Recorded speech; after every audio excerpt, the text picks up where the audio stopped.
এবং পত্রপত্রিকার সাথে তার বাবা মা বিবৃতিটা ঐক্যমতের, সঠিক তথ্য এখানে আসতেছে। তারপরে খুলনায় দেখেন ক্লায়েন্টের মক্কেল কি কার কি নিয়ে যে ঘটনাটা ঘটলো, এটা তো বিএনপির কোনো আভ্যন্তরীণ কোন্দলের বিষয়বস্তু কিন্তু না।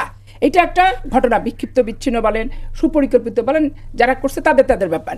তাহলে এখানে বড় দলের দায়িত্ব, মানে কে জমি নিয়ে বিরোধ করে মারা যাবে ওটা বিএনপিকে নিষ্পত্তি করতে হবে। স্বামী স্ত্রী গন্ডগোল করলে ওখানে যে বিএনপিকে বাদ ছাড়তে হবে। কেউ যদি হোটেলে ধরা পড়ে আকাম করতে যে, সেটাও এখন বিএনপির দায়ের বিষয়বস্তু হয়ে যাচ্ছে। মানে সালিশ করছে ওরা, জামাত অফিসে বাংলাদেশে সালিশ বিচার বিক্রি করছে ওরা, কিন্তু মোড়লই করছে গোটা বাংলাদেশের 64টা জেলা জামাত ইসলাম, কিন্তু মুখে মুখে বলছে যে বড় দল হিসেবে বিএনপির দায়িত্ব আছে।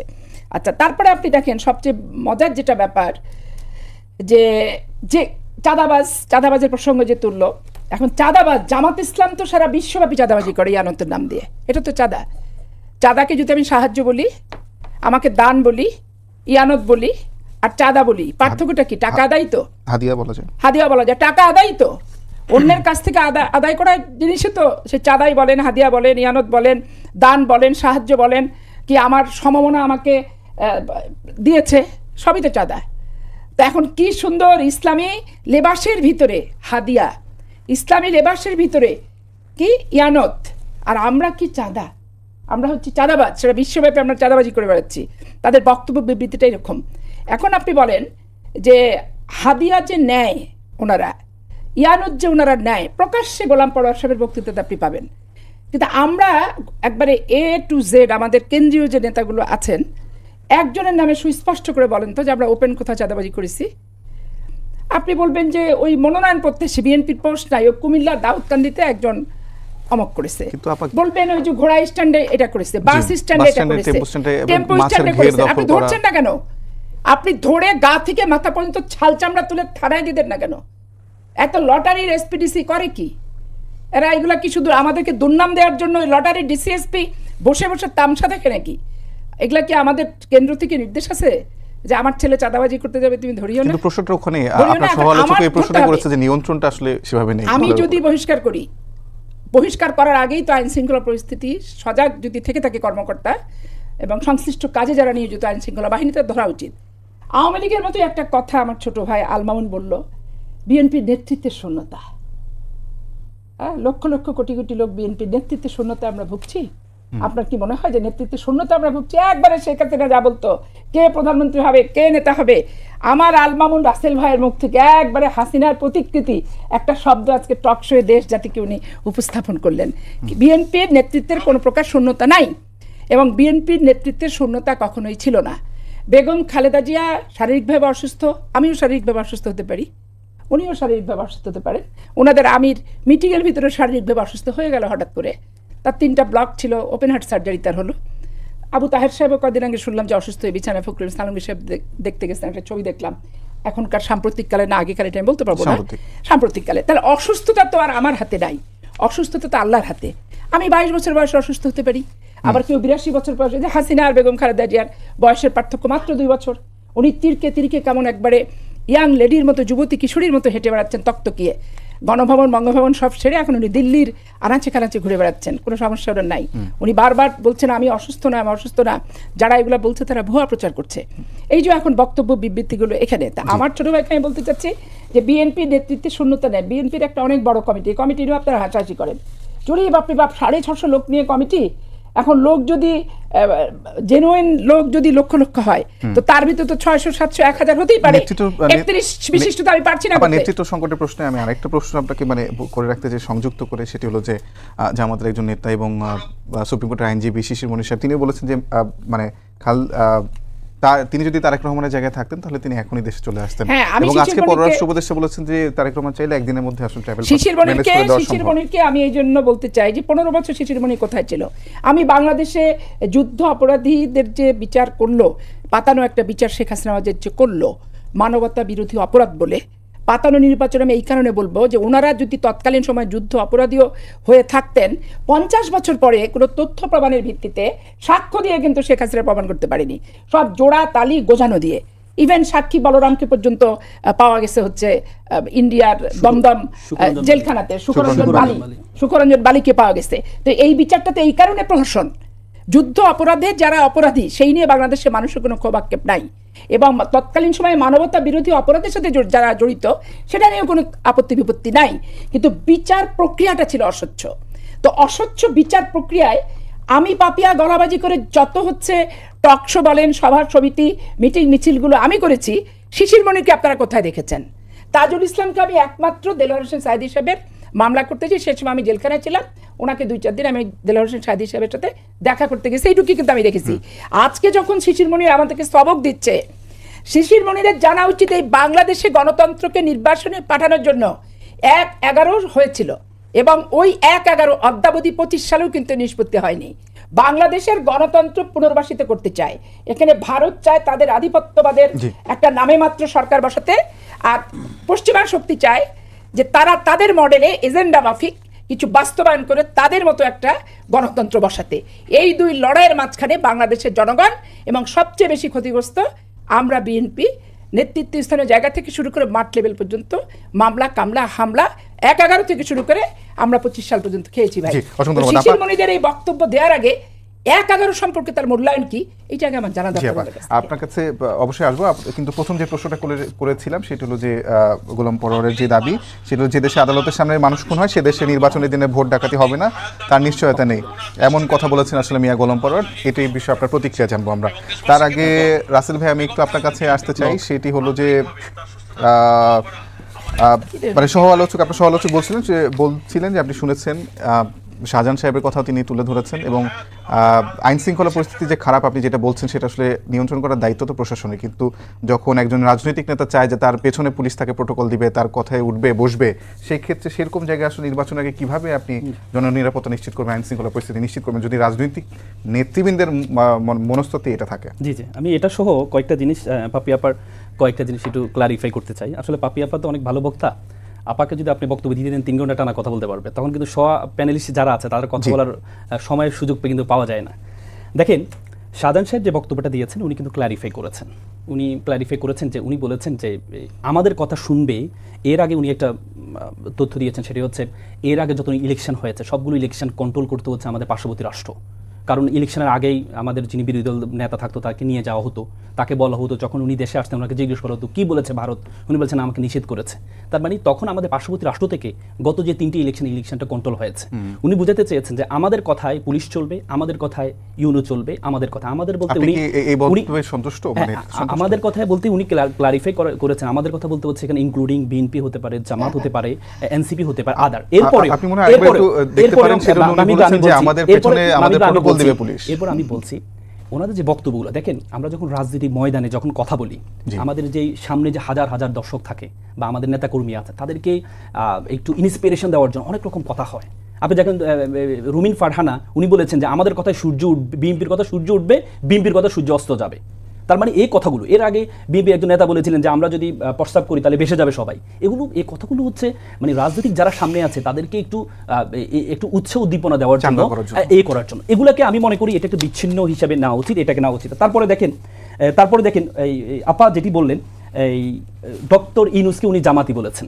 এখন আমার প্রশ্ন হচ্ছে ডক্টর ইউনূস যদি জামাতি হয় তাহলে জামাতি একজন দলীয় প্রধানের অধীনে নির্বাচনে যাওয়া এটা কি বিএনপির জন্য ঠিক হবে কিনা?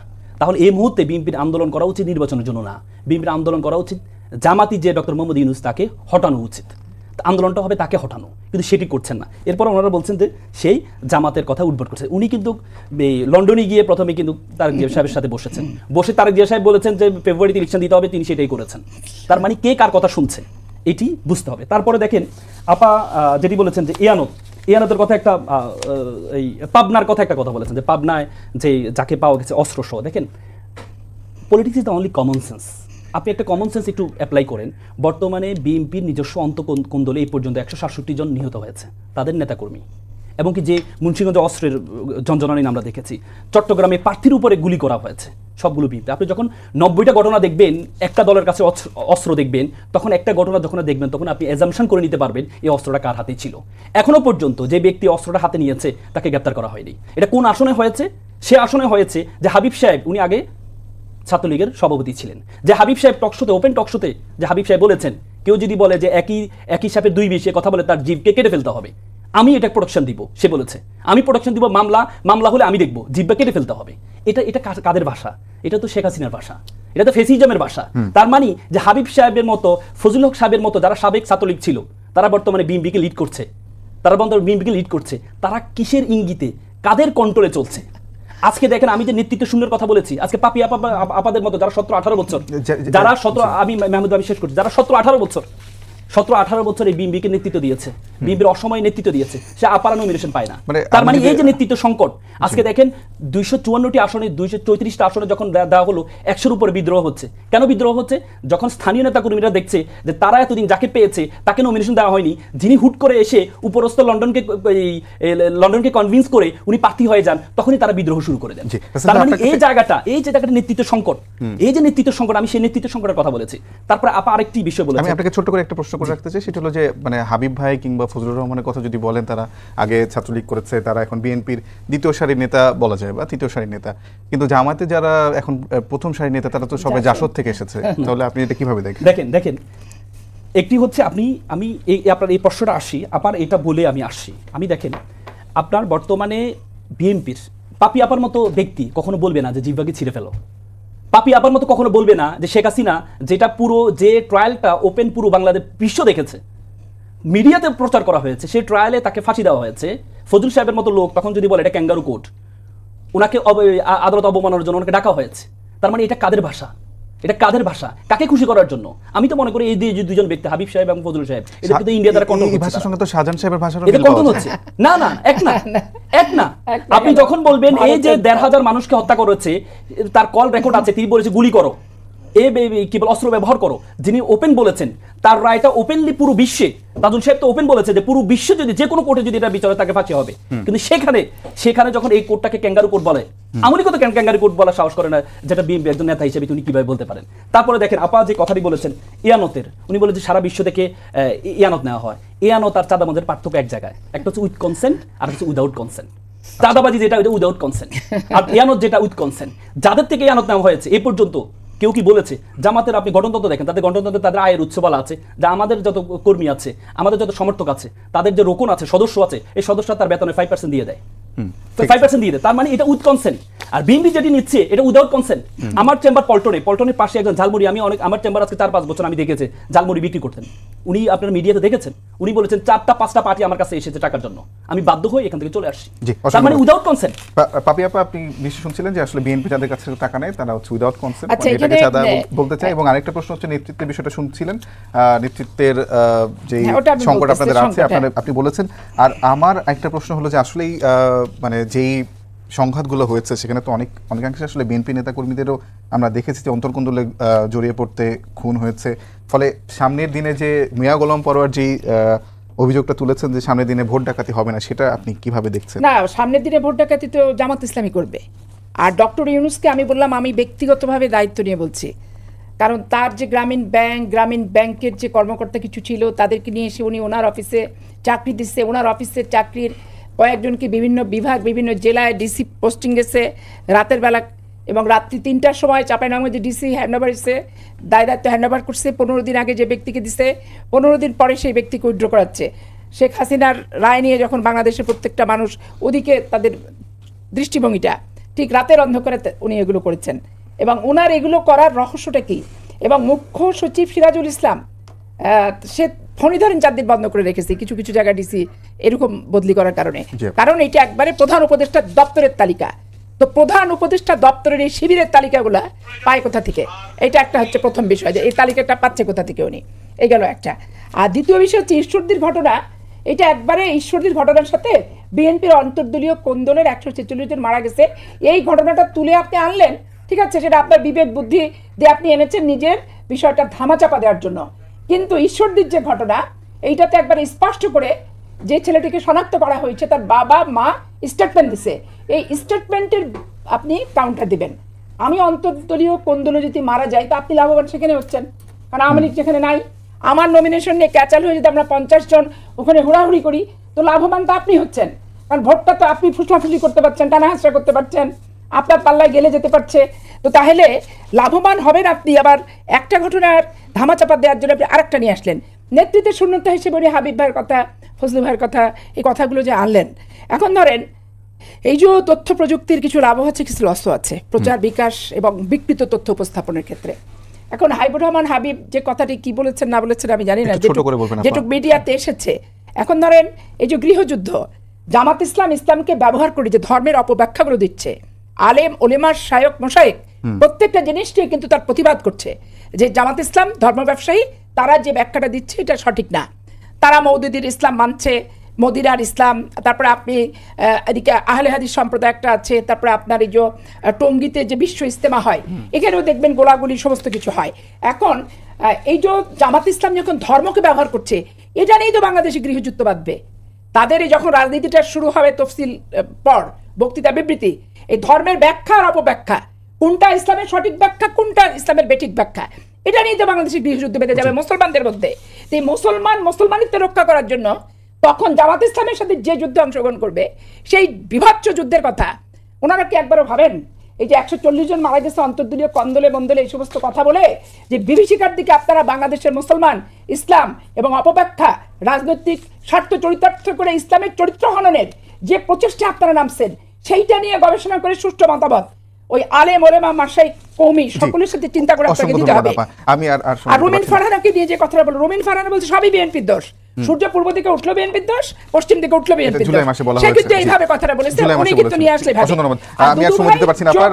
রাসেল ভাইকে আমার শেষ প্রশ্ন, সেটি হলো যে আপনি শুনছিলেন যে গৃহযুদ্ধের দিকে জামায়াত ইসলাম নিয়ে যাবে, আপনি এটা কি মনে করেন? এবং মাহফুজ আলম আসলে গত মাসে একই ধরনের কথা বলেছে, রাজনৈতিক দলগুলো আসলে মুখিয়ে আছে সংঘাতের দিকে, এই বিএনপি জামায়াতের আচরণও কি এমনই মনে হচ্ছে কিনা?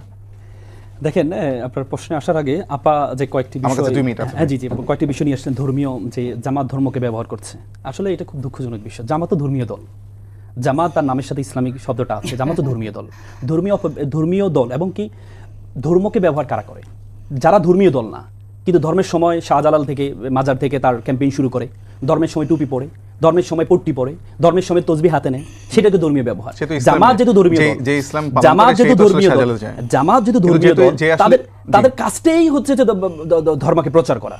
এবং কি আপনি দেখেন বাংলাদেশে একমাত্র জামাত এমন একটি দল, যে দলে অন্যান্য পার্টিগুলো, বিএনপির পার্টিতে আপনি যখন পার্টিতে যুক্ত হবেন, পার্টিতে যুক্ত আপনি গেইনার হবেন। জামাত এমন একমাত্র দল যে দলে ঢুকলে আপনাকে প্রতি মাসে টাকা দিতে হবে, দলকে টাকা দিতে হবে। তার মানে কেন টাকা দিতে হবে? কেন টাকা দিতে হবে? সেটা হলো যে যারা মুসলিম তারাই শাহজালালের মাজার থেকে প্রচারণা শুরু করছে, কিন্তু যারা অমুসলিম